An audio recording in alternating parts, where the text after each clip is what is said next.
Hello everyone, welcome back. I got some really good ones for you today on this Wednesday, December 6th, 2023. Been a while since my last video, kind of been enjoying the holidays a little bit, focusing on some other things. I hope you guys have had a chance to spend time with friends and family and kind of slow down a little bit for the holidays, all good things. But been a while since my last video, so let's dive right into these markets, shall we? We see the 10-year yield today hanging out at 4.11%, coming down about 5 to 6 basis points this morning.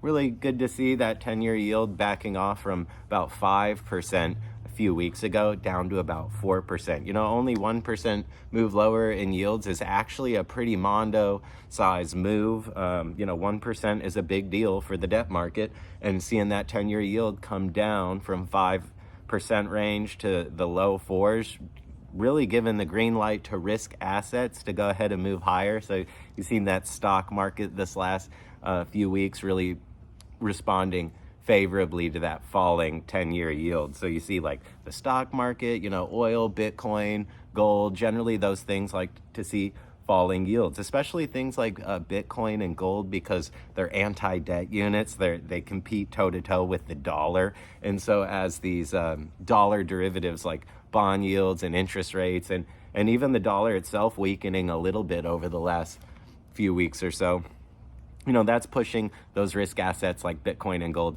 higher. And a lot of that move lower in the dollar is the Fed, kind of telegraphing to the markets that we're kind of in a peak rates posture right now with regard to interest rate policy. And so to break that down a little bit for you, we've hit peak interest rates. I think the Fed is done raising interest rates. Now, we could get some hot inflation data over the next few weeks, and that could push the Fed to maybe do one more interest rate hike, guys. But we're at the end of this interest rate hiking cycle. Maybe one or two more hikes, early next year, but none for December. The FOMC meeting for December should, market is 99.9% sure we're going to hold rates steady at the next interest rate meeting.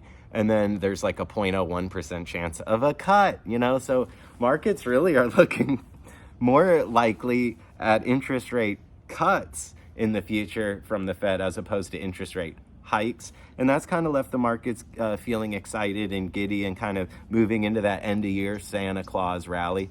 We are having a bit of a Santa Claus rally, I would say.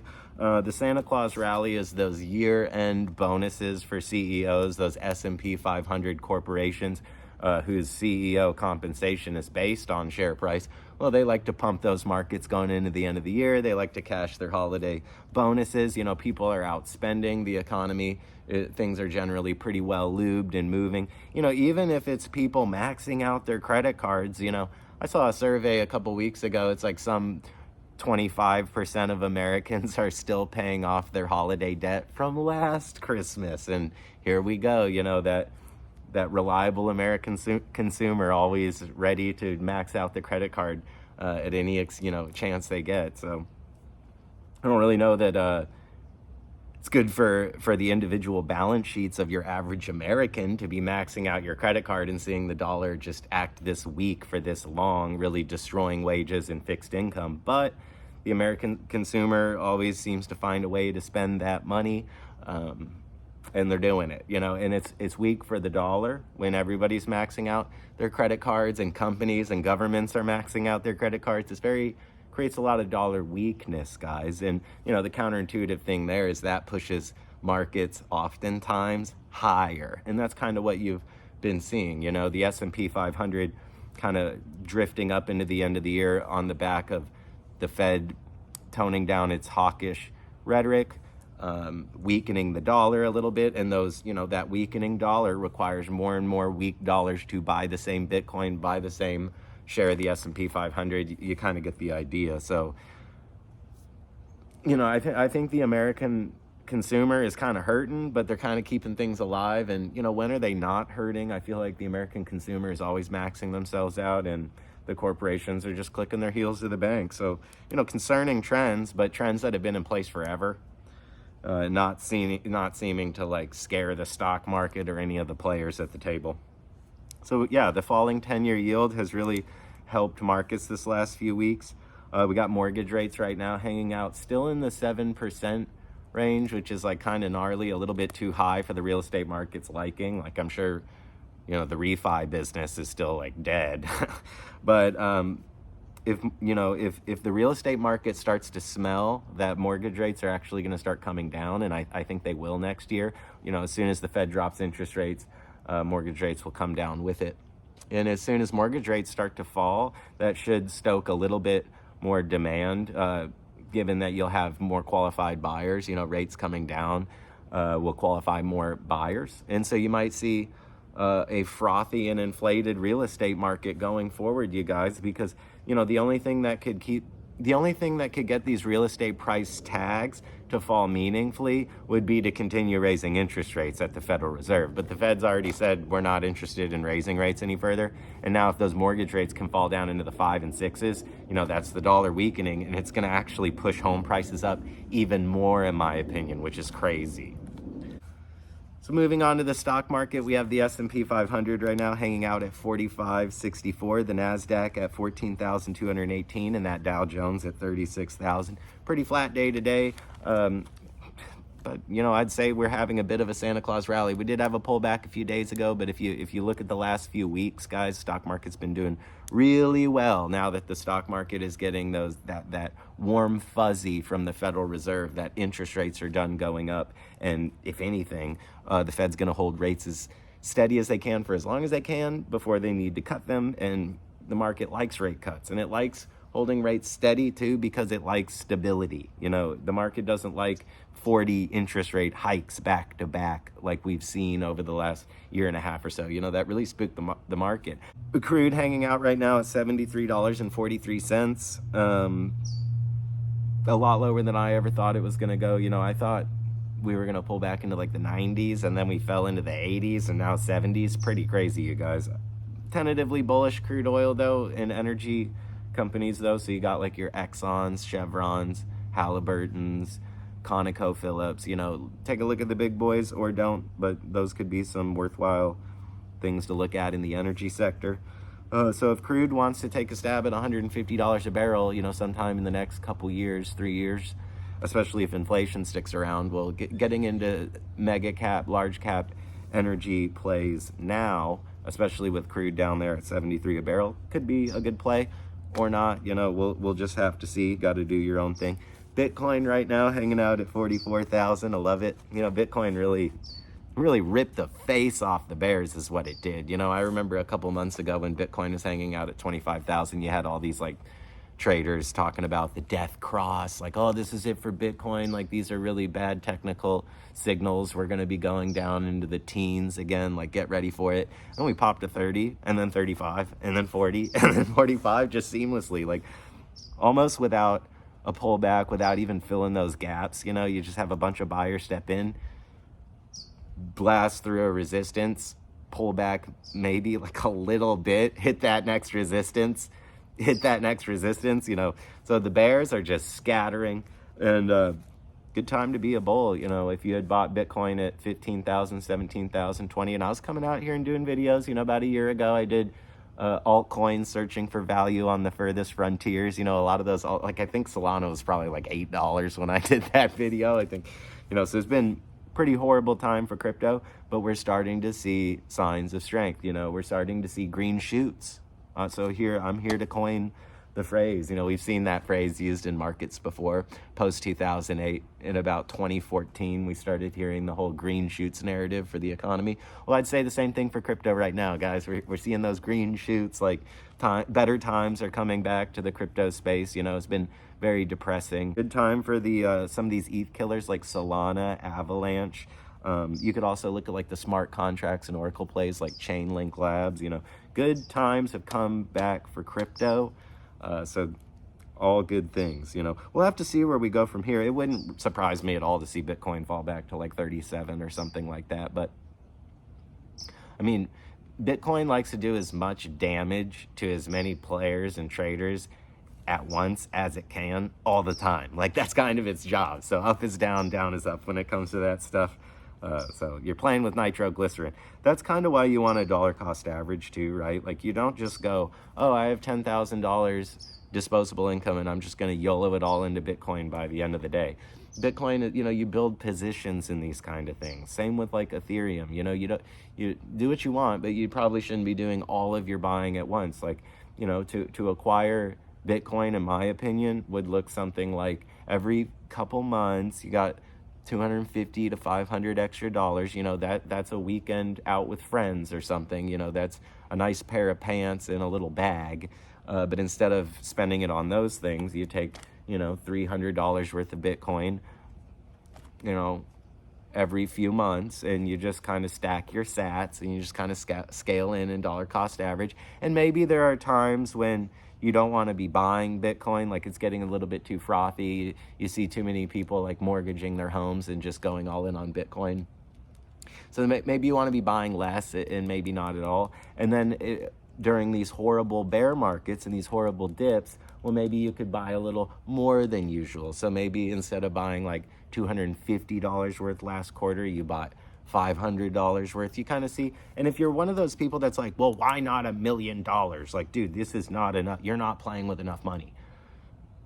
I'll just say this right now. Any fiduciary, which I'm not a licensed professional, but any financial advisor or fiduciary, which I'm not, I'm an armchair YouTube amateur journalist, but you talk to any of those guys, they're going to want your allocation to Bitcoin to be like 1%, if that.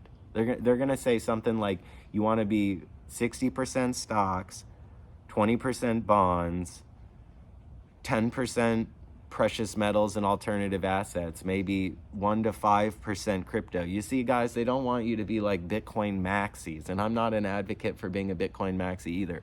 Mad respect. I got respect for those Bitcoin maxis, but you don't want to be a maxi on anything.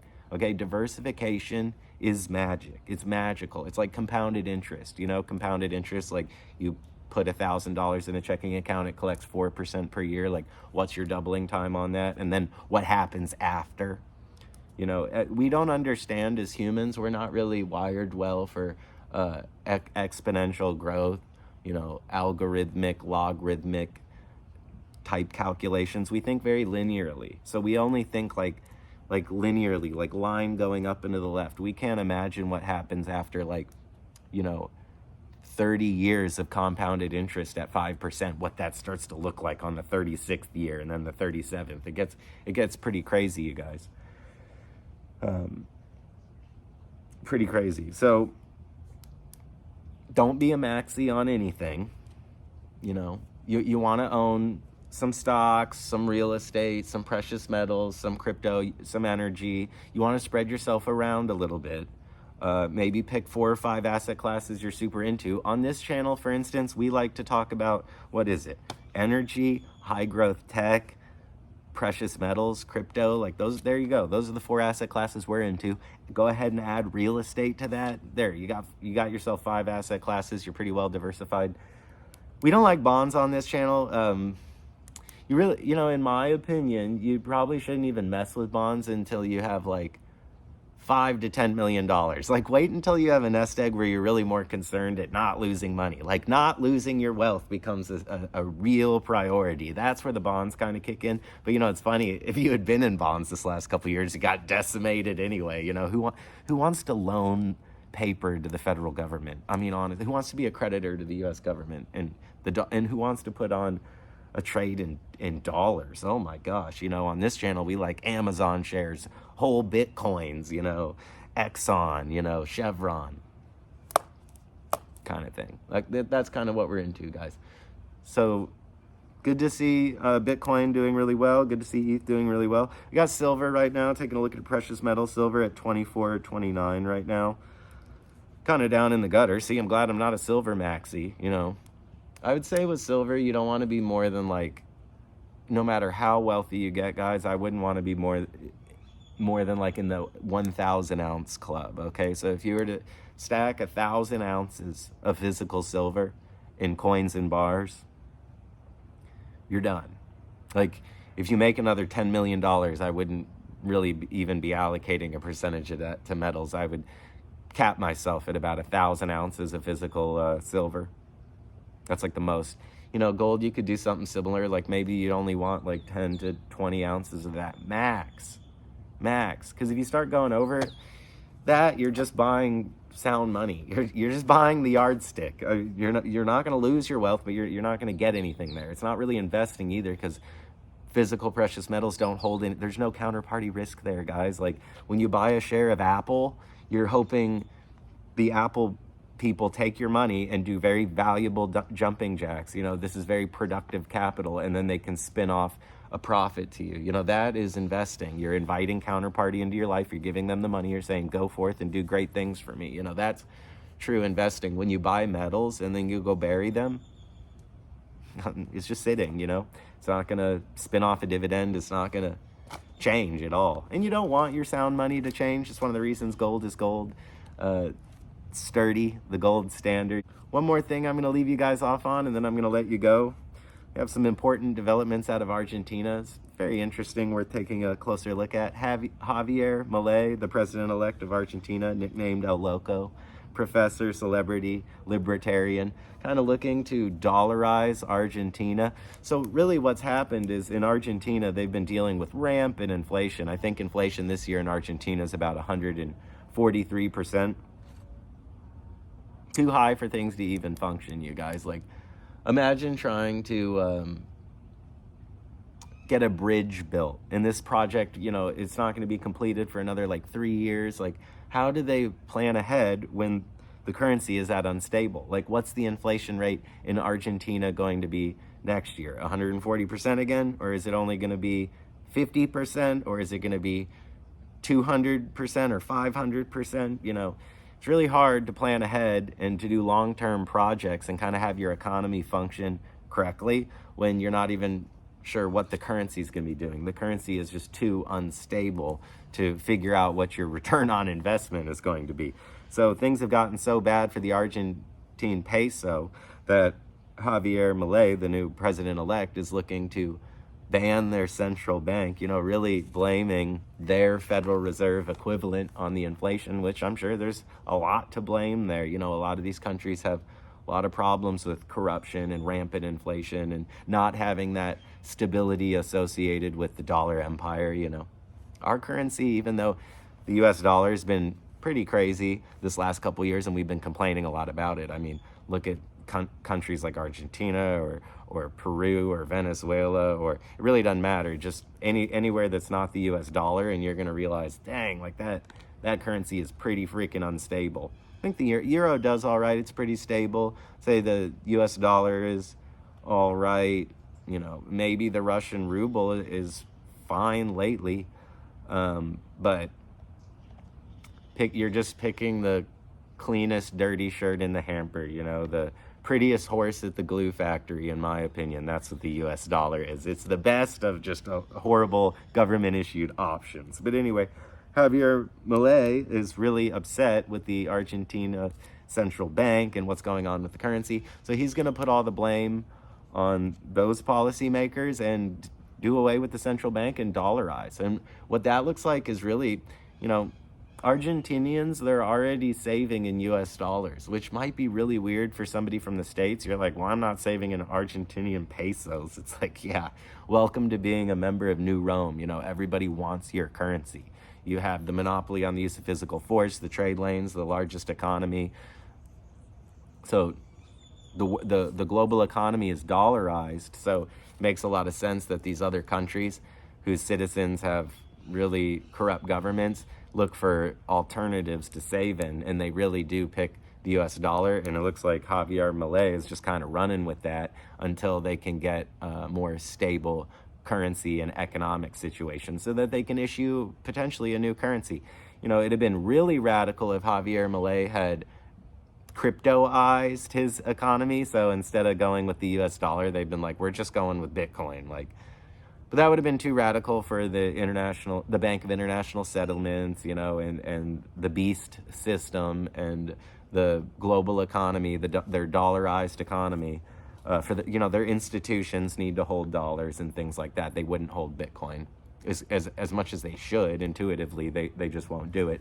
So Javier's taking the next best thing, and that's the US dollar, kind of in a pseudo kind of way, becoming the 51st state of the United States, without politically becoming a member in a state. They're using our currency, they're using our economy. And you might be like, well, is that good or bad for US citizens? Honestly, net, I think it's good. I think it's good for the West. I think it's good for the dollar empire. I really think Janet Yellen's actually pretty excited that Argentina's decided to do that. So our Treasury Secretary is probably feeling, very humbled that another country would be like, look, things have just gotten so dysfunctional for us. We're just going to kind of use your currency for a while, and then once things have stabilized, we'll issue our own currency. I think that's ultimately the direction Argentina is looking to go. Argentina's had a real rough and tumble history. About 100 years ago, they were wealthier than the United States, and then you fast forward to today, they've been through a lot. So I hope this works out for Argentina. I really hope dollarizing works for them, and that they can get their central bank under control, and get some honest policymakers in there, really stop destroying the currency in the country, be better custodians of the currency and the economy in the country. And it looks like they're cleaning house in an effort to do that. They're really just taking everyone to the chop block and trying to just start over, really. That's kind of the vibe I'm getting. So it'll be interesting to see what comes out of Argentina as they look to dollarize their economy. I think it's good for U.S. institutions. I think it's good for the dollar empire. Gives us a place to export a lot of inflation, and we love printing dollars and exporting them down the fiat global Ponzi to other countries so that they're all due back plus interest, But anyway, that's all I got for you guys for right now. Thanks for hanging out with me, and we'll just reconvene as things progress, okay? Hit a like, comment, share, whatever. You guys are awesome, and we're just going to keep going, all right? Till next time.